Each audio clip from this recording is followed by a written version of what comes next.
go to the ICJ on Belize's independence? Guatemala has taken over the search. Yo sé que este referendo sobre ir a la Corte Internacional de Justicia puede ser complicado y confuso. Y si me permite 10 minutos, se lo explicaré. Antes de que Belice fuera Belice, la gente original fueron los mayas. Eventualmente los europeos, con la idea de buscar nuevas rutas comerciales hacia las Indias, llegaron a las Américas. En lo que ahora es Belice, los españoles se enfrentaron a los mayas y los corretearon hacia el interior.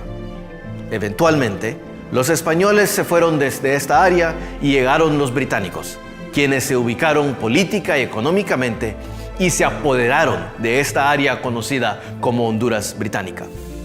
Los españoles trataron varias veces de sacar a los británicos, quienes peleaban por no salir.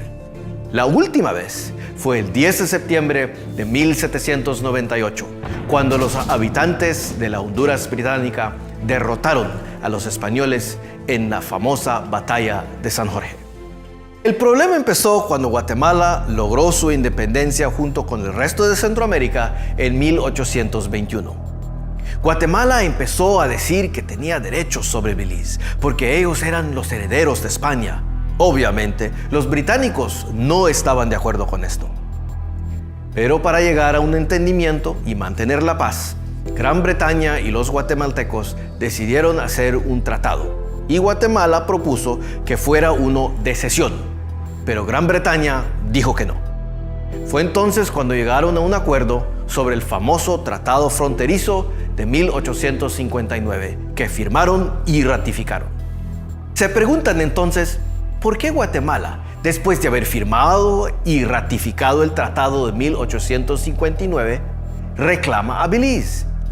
Pues tiene que ver con el artículo 7, que dice que se debería de dar a Guatemala una salida al Mar Caribe.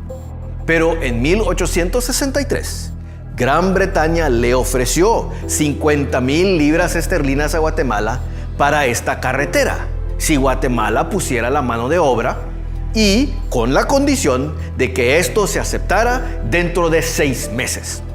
Cuando los guatemaltecos lo llevaron para que su Congreso lo aceptara, no lo lograron, ya que su país se encontraba en guerra.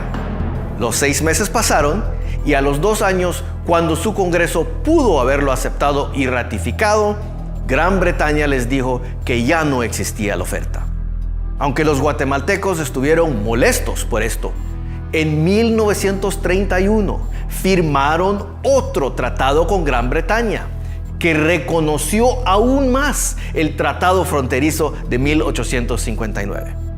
También ayudaron a los británicos a construir los 2 monumentos fronterizos, Gracias a Dios y Garboard Falls, los cuales forman parte de la frontera hoy día. Ahora, aún después de haber firmado 2 tratados con Gran Bretaña, en 1946 el Congreso guatemalteco declaró que el Tratado de 1859 estaba nulo y sin valor. Ahí se equivocó Guatemala, ya que la ley internacional reconoce la frontera, aunque Guatemala decida literalmente romper el documento. Desde ese entonces, Gran Bretaña ha tratado de que Guatemala reconozca la frontera, pero no lo logró. Los británicos se dieron cuenta que para resolver esta disputa era necesario acudir a la Corte Internacional y trataron de convencer a Guatemala por muchos años, pero Guatemala no aceptaba ir de la forma preferida por los británicos. En 1981, Belice consiguió su independencia y con ello la soberanía de todo el territorio, pero también heredó la disputa con Guatemala. Desde la independencia, el gobierno de Belice ha tratado de negociar, mediar y facilitar, pero nada ha funcionado. Fue entonces que la Organización de Estados Americanos propuso que fuéramos a la Corte Internacional de Justicia, ICJ, para resolver esta disputa. En el año 2008, Guatemala finalmente estuvo de acuerdo con ir a la Corte Internacional de Justicia sobre la base de legalidad y derecho internacional. Y fue así como se firmó el acuerdo especial, que simplemente es un libro de 3 páginas con reglas y procedimientos. El acuerdo dice que los ciudadanos deberán, en un proceso de referendo, considerar darle el permiso al gobierno de ir a la Corte Internacional de Justicia. La parte más importante es el artículo 2, el cual dice que si vamos a la ICJ, los jueces quedan obligados a examinar esta disputa única y exclusivamente sobre una base legal y nada más. Punto. Claramente son malas noticias para Guatemala. El artículo 38.1 esclarece 4 áreas principales que los jueces deben hacer para llegar a una decisión. Los jueces tienen que ver 1. Los tratados, y nosotros tenemos 2, no 1, 2, los de 1859 y 1931 a nuestro favor. Número 2, la costumbre internacional. Esto examina quién vive en el territorio y quién tiene control. Nosotros hemos ocupado a Belice desde 1600 y pico, y Guatemala nunca ha ejercido control sobre ninguna parte de nuestro territorio. 3. Los principios de la ley internacional. Verán nuestra independencia, que ya es reconocida por todo el mundo. Y de último, número 4, casos otros e históricos, o sea, lo que la Corte ha decidido en el pasado.